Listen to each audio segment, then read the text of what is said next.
राजा मोरध्वज जी की कथा। महाभारत युद्ध की समाप्ति के बाद अर्जुन को वहम हो गया कि वो श्री कृष्ण के सर्वश्रेष्ठ भक्त है। अर्जुन सोचते कि कन्हैया ने मेरा रथ चलाया, मेरे साथ रहे, इसलिए मैं भगवान का सर्वश्रेष्ठ भक्त हूँ। अर्जुन को क्या पता था कि वो केवल भगवान के धर्म की स्थापना का जरिया था। फिर भगवान ने उसका गर्व तोड़ने के लिए उसे एक परीक्षा का गवाह बनाने के लिए अपने साथ ले गए। श्री कृष्ण और अर्जुन ने जोगियों का वेश बनाया और वन से एक शेर पकड़ा और पहुंच जाते हैं भगवान विष्णु के परम भक्त राजा मोरध्वज के द्वार पर। राजा मोरध्वज बहुत ही दानी और आवभगत वाले थे। अपने दर पे आए किसी को भी वो खाली हाथ और बिना भोज के जाने नहीं देते थे। दो साधु एक सिंह के साथ दर पर आए हैं, ये जानकर राजा नंगे पांव दौड़ के द्वार पर गए और भगवान के तेज से नतमस्तक हो आतिथ्य स्वीकार करने के लिए कहा। भगवान कृष्ण ने मोरध्वज से कहा कि हम मेजबानी तब ही स्वीकार करेंगे जब राजा उनकी शर्त माने। राजा ने जोश से कहा, आप जो भी कहेंगे मैं तैयार हूँ। भगवान कृष्ण ने कहा, हम तो ब्राह्मण हैं, कुछ भी खिला देना पर ये सिंह नरभक्षी है। तुम अगर अपने इकलौते बेटे को अपने हाथों से मारकर इसे खिला सको तो ही हम तुम्हारा आतिथ्य स्वीकार करेंगे। भगवान की शर्त सुन मोरध्वज के होश उड़ गए। फिर भी राजा अपना आतिथ्य धर्म नहीं छोड़ना चाहता था।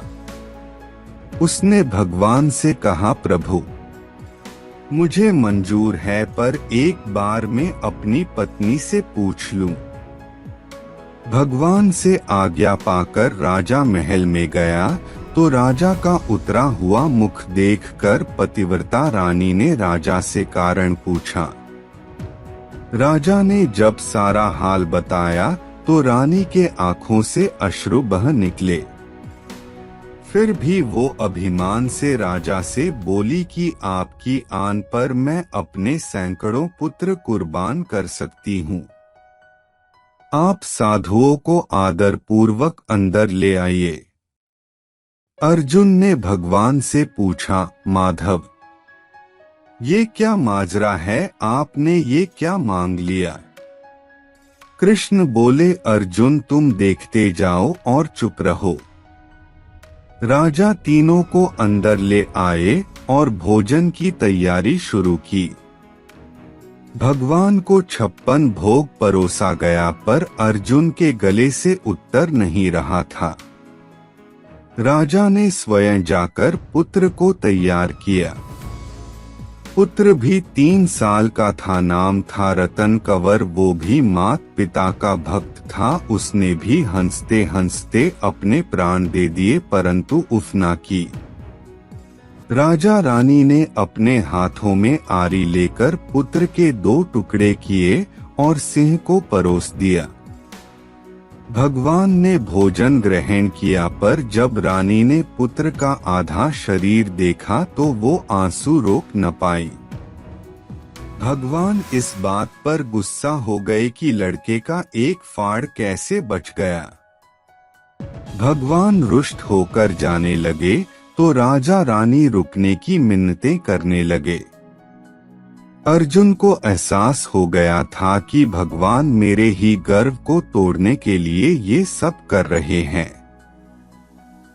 वो स्वयं भगवान के पैरों में गिरकर विनती करने लगा और कहने लगा कि आपने मेरे झूठे मान को तोड़ दिया है। राजा रानी के बेटे को उनके ही हाथों से मरवा दिया और अब रूठ के जा रहे हो, ये उचित नहीं है। प्रभु मुझे माफ करो और भक्त का कल्याण करो। तब केशव ने अर्जुन का घमंड टूटा जान रानी से कहा कि वो अपने पुत्र को आवाज दे।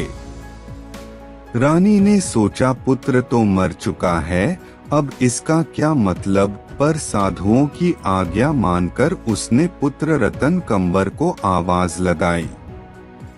कुछ ही क्षणों में चमत्कार हो गया। मृत रतन कंवर, जिसका शरीर शेर ने खा लिया था, वो हंसते हुए आकर अपनी मां से लिपट गया। भगवान ने मोरध्वज और रानी को अपने विराट स्वरूप का दर्शन कराया। पूरे दरबार में वासुदेव कृष्ण की जय जयकार गूंजने लगी।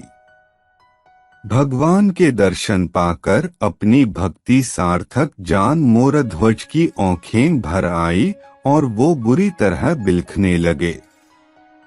भगवान ने वरदान मांगने को कहा तो राजा रानी ने कहा, भगवान एक ही वर दो कि अपने भक्त की ऐसी कठोर परीक्षा न ले जैसी आपने हमारी ली है।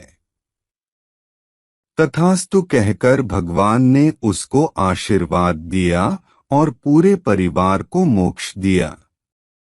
जय श्री कृष्ण।